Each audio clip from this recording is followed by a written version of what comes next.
वहीं बहराइच तशद्दुद पर मायावती ने भी पोस्ट किया है। यूपी में कानून निजाम की हालत खराब है, हालात काबू से बाहर होना फिक्र की बात है।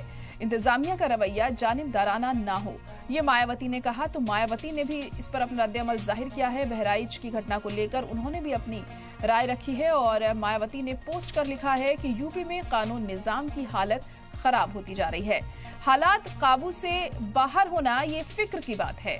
इंतजामिया का रवैया जानिबदाराना ना हो, ये ख्याल रखा जाए। तो मायावती ने भी यहाँ पर अपनी राय जाहिर की और पोस्ट कर ये तमाम बातें यहाँ पर कही हैं। लगातार जो आला नेता हैं उनके जो रिएक्शंस हैं वो बहराइच घटना को लेकर सामने आ रहे हैं। इससे पहले अखिलेश यादव ने भी निशाना साधा था योगी सरकार पर इस मुद्दे पर, और अब मायावती ने भी यहाँ अपना रद्द-ए-अमल जाहिर किया है और पोस्ट कर उन्होंने लिखा है कि इस तरह की चीजें बर्दाश्त नहीं की जानी चाहिए और कानूनी निजाम लगातार खराब हो रहा है। इसको लेकर उन्होंने यूपी सरकार पर सवाल उठाए। हालात काबू से बाहर होना फिक्र की बात है, इंतजामिया का रवैया जानिबदाराना ना हो, ये भी मायावती ने कहा अपने पोस्ट में।